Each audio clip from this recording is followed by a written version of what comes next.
دے، اس کے بعد میں قربانی دے، اس کے بعد میں حج کرنے کے لیے جائے۔ اگر ان چیزوں پر کوئی کنٹرول، اپنی تربیت کر کے ان چیزوں سے اجتناب کرنے کا فن اگر اس نے اس دنیا کے اندر نہیں سیکھا، جو فن حضرت ابراہیم علیہ السلام نے، اسماعیل علیہ السلام نے، دیگر انبیاء علیہ السلام نے اور صحابہ کرام نے، اولیاء کرام نے، بزرگان دین نے جو فن حاصل کر کے حج کرنے کی تیاری کی، حج کا فریضہ ادا کیا، یہ حج کر کے اپنے مکانات کو، اپنے مقامات کو واپس آئے تو اس طرح واپس آئے کہ اللہ کے نبی کی خوشخبری کے ساتھ کہ یہ اپنی ماں کے پیٹ سے ابھی پیدا ہوئے۔ حدیث اس طرف جاتی ہے، ہر حاجی کے لیے یہ حدیث نہیں ہے۔ جیسا کہ بعض اوقات میں مجھے مجبوراً یہ کہنا پڑتا ہے کہ رمضان جو روزے دار ہے اس کے لیے جنت کے سارے دروازے کھول دیے جاتے ہیں، جو اپنی تربیت کر کے اپنے آپ کو اس مقام تک پہنچاتا ہے کہ دروازے کھول دیے جائیں، اس کے لیے جنت کے دروازے کھول دیے جاتے ہیں۔ سب کے لیے یہ حدیثیں نہیں ہیں نبی کریم صلی اللہ علیہ وسلم کی کہ ہر ایک انسان ان حدیثوں پر خوشیاں منائے، اپنے لیے ان حدیثوں کو اپنے لیے سمجھے۔ تو حضرت ابراہیم علیہ السلام نے بیٹے کی گردن پر چھری رکھ دی، کیا اللہ کو یہ منظور تھا کہ انسان ایک بچے کی قربانی لی جائے؟ نہیں، بلکہ حضرت ابراہیم علیہ السلام سے جو چیز اللہ رب العالمین لینا چاہتے تھے، جو دیکھنا چاہتے تھے، وہ ارادے اور جذبات کی قربانی تھی، وہ ارادے اور جذبات کی قربانی ہے۔ اور یہی قربانی اللہ رب العالمین ہم سے چاہتے ہیں کہ ایک بندہ ارادہ اور اختیار رکھنے کے باوجود اپنے آپ کو اللہ یعنی بے ارادہ کر دے، اپنے آپ کو اللہ کے سرنڈر کر دے، اللہ کے ارادے کے مطابق اپنی یہ زندگی گزارنے والا بن جائے۔ تو اس طریقے کی زندگی گزارنا ہے۔ اب اس سال ہم قربانی دیں گے، اور قربانی دینے سے پہلے آپ کے لیے، میرے لیے یہ ضروری ہے کہ 1 ذی الحج کی تاریخ سے ہی ہم اپنی تربیت کرنے والے بنے۔ اور جو باتیں میں نے شروع میں آپ کے سامنے رکھی کہ اپنے افکار و خیالات و نظریات کو درست کرنے کی کوشش کرے، اور جب یوم ترویہ آ جائے اس دن اپنے رویوں کے اندر تبدیلی لے آئے، اور اس کے بعد میں جانور کی گردن پر قربانی دینے، یعنی جانور کی قربانی دینے سے پہلے دل کے اندر جو جانور ہے، جو بہیمیت، جو حیوانیت انسان نے اپنے دل کے اندر پال کر رکھی ہے، پہلے اس جانور کی قربانی تو دے، اس بہیمیت کی قربانی تو دے، اس جانور کو پہلے قربان تو کرے اللہ کا، یعنی اللہ رب العالمین چاہتے ہی یہی ہے کہ انسان جانور کی قربانی دینے سے پہلے جو جانور اس نے اپنی شخصیت کے اندر اندرون میں چھپا رکھا ہے، اس جانور کی قربانی کرے۔ اس جانور کی قربانی کے بغیر اللہ رب العالمین کسی انسان کی قربانی کو اللہ رب العالمین قبول نہیں فرماتے۔ اسی لیے تو قرآن کریم میں صاف الفاظ میں سورہ حج کے اندر یہ فرما دیا گیا، لَن يَنَالَ اللَّهَ لُحُومُهَا وَلَا دِمَاؤُهَا وَلَكِن يَنَالُهُ التَّقْوَى مِنكُمْ، کہ تم قربانی کر کے یہ نہ سمجھو کہ تمہارے قربانی کے جانور کا گوشت اللہ کو پہنچتا ہے، تمہارے قربانی کے جانور کا خون اللہ کو پہنچتا ہے، بلکہ کان کھول کر یہ تم سن لو، نہ اللہ کو تمہارا گوشت پہنچتا ہے، نہ اللہ کو تمہارے قربانی کے جانور کا خون پہنچتا ہے، اللہ کو جو چیز پہنچتی ہے وہ ہے تقوی۔ اور تقوی انسان کے اندر پیدا جب ہوتا ہے جب یہ اپنے اندر کے جانور کی قربانی دیتا ہے، اور یہی جانور ہے جو زمین پر فتنہ اور فساد کے لیے انسان کو اکساتا ہے، یہی جانور ہے جو فتنہ اور فساد پیدا کرتا ہے، اور یہی جانور ہے جو زر، زمین اور اس طریقے سے زن کے لیے اس دنیا کے اندر فتنہ اور فساد پیدا کر دیتا ہے۔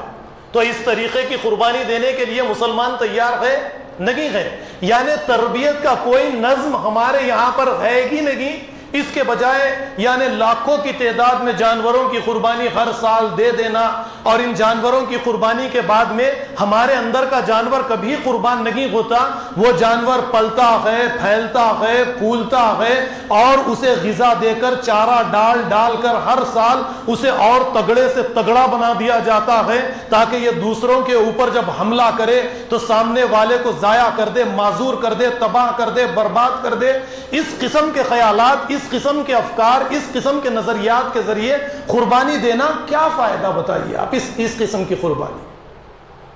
نہیں چلے گا اللہ کے یہاں تو۔ اسی لیے ہر موضوع میں ان چیزوں کو کسی نہ کسی طریقے سے لانے کی کوشش کرتا ہوں کہ قربانی کرو تو قربانی کا فلسفہ کیا ہے، قربانی کی حکمت کیا ہے، قربانی کی حقیقت کیا ہے، حج کے لیے جاؤ تو اس کا فلسفہ کیا ہے، اس کی حکمت کیا ہے، اس کا مقصد کیا ہے، کس لیے حج کو فرض کیا گیا ہے، یہ ساری چیزوں کو اپنے سامنے رکھو۔ پھر وہی بات، نہ پرائمری، نہ میٹرک، نہ تعلیم و تربیت، بس پی ایچ ڈی کرنے کے لیے، حج کرنے کے لیے نکل کر چلے گئے۔ اب حج کرنے جانے کے بعد میں میں 1-2 سال پہلے حج کے لیے گیا، وہاں پر جو حالات میں نے حاجیوں کے دیکھے، قرآن تو کہتا ہے فَلَا رَفَثَ وَلَا فُسُوقَ وَلَا جِدَالَ فِي الْحَجِّ، لڑائی جھگڑا فحش یہ ساری چیزیں نہیں ہونی چاہیے۔ بے تربیت یافتہ حاجی حج کرنے کے لیے آتے ہیں، مینا میں معمولی چیزوں کے لیے لڑائی جھگڑے، ہوٹل میں کھانے پینے کے لیے لڑائی جھگڑے، لفٹ کے لیے لڑائی جھگڑے، اور میدان عرفات میں لڑائی جھگڑے، ہر مسئلے کے اندر چھوٹی موٹی بات کے اندر جھگڑے۔ تو اس قسم کے جھگڑے، کہیں پر ایک دوسرے پر حملے کر لینا، گالی گلوچ کا، گندی زبان کا استعمال کرنا، فحش بھی اس قسم کا فحش آپ کو ملے گا کہ کوئی وہاں پر یعنی نگاہوں کی کوئی شرم آپ کو نظر وہاں پر آئے گی ہی نہیں۔ ایسا حج کرنے کے لیے اگر 30 لاکھ بھی مسلمان چلے جائیں تو کیا فائدہ آپ بتائیے؟ اس سے تو اچھا ہوتا 30 تربیت یافتہ مسلمان حج کرنے کے لیے جائیں، حج کرے واپس آ جائیں۔ اللہ کو 30 لاکھ کی کوئی، میں بار بار کیا کہتا ہوں، اللہ کو کوانٹٹی نہیں چاہیے، اللہ کو کوالٹی چاہیے۔ تو حج کرنے کے لیے، قربانی دینے کے لیے پہلے ہمارے اپنے اندر وہ کوالٹی تو پیدا کرنی چاہیے۔ حضرت ابراہیم علیہ السلام نے بیٹے کی گردن پر یوں ہی چھری نہیں رکھ دی، پہلے اپنے اندر وہ کوالٹی پیدا کی، آپ نے تربیت کے ذریعے وہ مقام حاصل کیا، اس کے بعد میں آپ نے اپنے بیٹے کی گردن پر چھری رکھی، اللہ نے آواز دی قد صدقت یا ابراہیم قد صدقت الرؤیا، اے ابراہیم تم نے اپنے خواب کو سچ کر دکھلایا ہے۔ ساری دنیا یعنی ایک یہ کہیے کہ یہ حج جو ہے ایک بین الاقوامی اجتماع ہے، اور بین الاقوامی اجتماع میں یوم عرفہ کے دن، حجۃ الوداع کے دن نبی کریم صلی اللہ علیہ وسلم کی تقریر آپ نے بار بار سنی ہوگی کہ نبی کریم صلی اللہ علیہ وسلم نے اس تقریر میں 1 لاکھ سے زائد صحابہ کرام کے بیچ میں جو باتیں بیان فرمائی تھی، ان باتوں پر بھی ہمیں غور و فکر کرنا ہے۔ لیکن پچھلے 1-2 سال پہلے میں نے آپ کے سامنے باتیں رکھی کہ حج کے خطبے بھی آپ کو اس قسم کے نظر آئیں گے، شیطانوں کو کس طریقے سے اتارا جائے، تعویذ کیا ہے، شرک کیا ہے، یہ اس قسم کی باتیں وہاں پر حج کے دوران 30 لاکھ آدمیوں کے بیچ میں اس قسم کی باتیں کی جاتی ہے، اور انہیں اپنے اپنے مکانات کو واپس بھیج دیا جاتا ہے۔ ارے 30 لاکھ آدمی جمع ہوئے، ان کو کوئی نظریہ دیا جائے، ان کے فکر و افکار کے اندر تبدیلی لائی جائے، ان کو غلبہ اسلام کے لیے تیار کیا جائے، حضرت ابراہیم کی صحیح زندگی ان کے سامنے پیش کی جائے، حضرت ابراہیم، حضرت اسماعیل، حضرت حاجرہ کو ایک نمونے کے طور پر ان کے سامنے رکھا جائے، بلکہ ایسے خطبے دیے جائیں جو خطبے ہم اپنی مسجدوں کے اندر خطبہ جمعہ کے موقع پر ہم سن لیتے ہیں اور چلے جاتے ہیں۔ اسی قسم کے خطبے اگر سننا تھا تو ایک انسان ہندوستان، پاکستان، بنگلہ دیش یعنی ملک کے کونے کونوں سے آ کر مکہ المکرمہ، مدینہ المنورہ کے اندر جمع ہونا، وہی باتیں اگر سننی تھی تو کیا فائدہ آپ بتائیے؟ فکر کے اندر تبدیلی لائی جائے۔ نظریے تبدیل کیے جائیں، ایک ان کو نظریہ دیا جائے اور اس طریقے سے ان کی تربیت کر کے اپنے اپنے ملکوں کو واپس بھیجا جائے۔ یہ کام ہونا چاہیے، اس کے لیے ہمیں جد و جہد کرنی چاہیے۔ نبی کریم صلی اللہ علیہ وسلم کا حجۃ الوداع کا خطبہ سننے کے بعد میں آپ اچھی طرح سے جانتے ہیں کہ اللہ کے نبی صلی اللہ علیہ وسلم نے جب آخری کلمات یہ کہے کہ جو یہاں پر موجود ہے میری باتوں کو غائب تک پہنچا دے، سننے والے صحابہ کرام نے سننے کے بعد میں مکہ کو چھوڑ دیا، مدینہ کو چھوڑ دیا، یہ دنیا کے کونے کونے میں پہنچے صرف اسلام کو غالب کرنے کے لیے۔ ہم نے کیا کیا؟ کچھ نہیں، ہماری کوئی ذمہ داری نہیں کی، بس حج کرنا ہے، واپس آنا ہے اور یہ کہنا ہے کہ ہم نے حج ادا کر لیا ہے۔ یہ حج نہیں ہے۔ ایک بات مجھے یہاں پر یاد آئی، ایک واقعہ حضرت عمر بن خطاب کا۔ حضرت عمر بن خطاب کوہ صفا پر کھڑے تھے اور ساتھ میں آپ کا بیٹا تھا۔ حضرت عمر بن خطاب نے بیٹے سے کہا، بیٹا خانہ کعبہ کے قریب میں دیکھو کچھ نظر آ رہا ہے؟ بیٹے نے دیکھ کر کہا کہ والد لاکھوں کی تعداد میں حاجی ہے، طواف کر رہے ہیں، کوئی صفا مروہ کی صحیح کر رہا ہے، کوئی کنکریاں ونکریاں جو بھی وغیرہ وغیرہ کام کاج کے اندر مصروف ہے، یعنی لاکھوں کی تعداد میں حاجی موجود ہے۔ جب یہ الفاظ بیٹے نے کہے، حضرت عمر بن خطاب نے کہا یہ حاجی ہے یا راکب ہے؟ یہ حاجی ہے، حجیج ہے یا راکبین ہے؟ بیٹے نے کہا بابا کیا مطلب ہے؟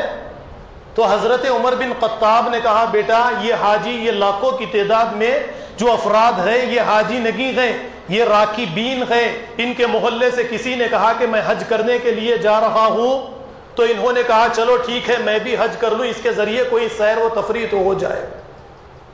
تو اس طریقے سے یہ حج کرنے کے لیے یہاں پر جمع ہوئے، یہ حاجی نہیں، یہ راکب ہے، ان کا ارادہ، ان کی نیت صرف سیر اور تفریح ہے۔ اب آپ دیکھیے کمرشیلزم کی بنیاد پر مکہ کے قریب میں جس طریقے کی عمارتیں تعمیر کی گئی، مسجد نبوی کے قریب میں جس طریقے کی عمارتیں تعمیر کی گئی، میری اپنی آنکھوں کا مشاہدہ ہے۔ آپ مسجد حرم سے باہر نکلیں گے، سونے کی دکانیں آپ کو نظر آئیں گی، بڑے بڑے آپ کو کمپلیکس نظر آئیں گے، آپ کے اندر روحانیت پیدا ہوگی؟ آپ کو تو یہی محسوس ہوگا کہ یہاں پر تو صرف بڑا سرمایہ رکھنے والا ہی آ سکتا ہے، یعنی غریب لوگوں کے لیے حج کرنا، یہ ساری چیزیں غریبوں کے لیے تو اب نہیں رہی، اور اس کے اندر روحانیت، عبادت کے اندر اس کو کوئی مزہ آئے گا۔ اسی لیے زیادہ تر عورتوں پر آپ نظر ڈالیے، یہ حج یا عمرہ کرنے کے لیے جب جاتی ہیں تو ان کی نیت صرف سونا خریدنا۔ آپ کو زیادہ سے زیادہ سونے کی دکانوں میں یا اس طریقے سے دوسری اور دکانوں کے اندر ہی عورتیں نظر آئیں گی، یہ مسلم عورتیں۔ آپ مسجد نبوی سے باہر نکلیے، سونے کی دکانیں، بڑی بڑی عمارتیں، بڑی بڑی ہوٹلیں آپ کو نظر آئیں گی، تو آپ کو یہاں پر روحانیت کیسے حاصل ہوگی بتائیے؟ ان مقامات کو کس طریقے سے رکھنا چاہیے تھا؟ کچھ اصلی چیزوں کو باقی رکھنا چاہیے تاکہ روحانیت پیدا ہو۔ انسان کے اندر جس جذبے سے، جس احساس کے ساتھ انسان اللہ کی عبادت کے لیے جہاں پر آیا ہے اسے وہ حاصل ہو، وہ چیز حاصل ہی نہیں ہوتی ہے۔ اب یہ اپنی سوسائٹی کے اندر، اپنے اپنے ملک کے اندر پلٹ کر واپس آتا ہے تو وہی سرمایہ داری خواہش کے ذریعے واپس آتا ہے کہ بھائی وہاں پر وہاں کی دمک، وہاں کی چمک، ایسی دمک ایسی چمک ہے کہ مجھے بھی مالدار بننا تو ضروری ہے۔ اگر مکہ جانا ہے حج کے لیے، عمرہ کرنے کے لیے، مدینہ جانا ہے زیارت رسول کے لیے، تو بنا مال کے تو چلے گا ہی نہیں۔ اب کہاں پر یہ ساری چیزیں باقی رہے گی کہ ایک انسان اپنے ایمان کو بچا سکے گا؟ اگر کسی کو میری باتیں غلط لگی تو میں معافی چاہوں گا، لیکن میری اپنی آنکھوں کا مشاہدہ ہے، میں یہ ساری چیزیں میں نے دیکھ کر آئی ہے کہ کس طریقے سے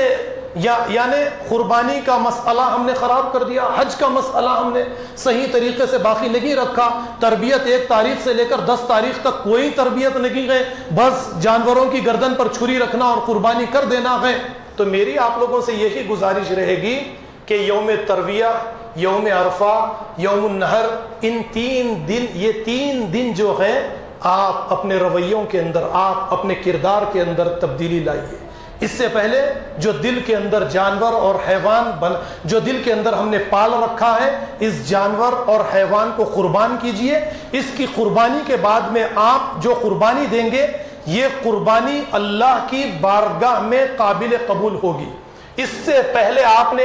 آج سے جتنے سال تک آپ نے قربانی دی ہے، اگر اندر کے جانور کی قربانی دیے بغیر آپ نے قربانی دی ہے تو یقین مانیے یہ قربانی اللہ کی بارگاہ میں قابل قبول نہیں ہے۔ شاید میں نے کچھ زیادہ کہہ دیا، کسی کے دل کو تکلیف پہنچ گئی تو اس کے لیے معافی چاہتا ہوں۔ اپنی باتوں کو یہیں پر ختم کرنے سے پہلے ایک اعلان کروں گا، مسجد علی جو بابا نگر میں ہے، ہر ماہانہ اس کے لیے ہماری اس مسجد سے تعاون لیا جاتا ہے۔ آپ لوگوں سے یہ گزارش ہے کہ کچھ نوجوان لڑکے ہماری مسجد میں تشریف لے کر آئے ہیں، اس مسجد کے سلسلے میں جاتے وقت میں بھرپور آپ اس مسجد کے لیے تعاون کیجیے۔ وآخر الدعوانا ان الحمد للہ رب العالمین۔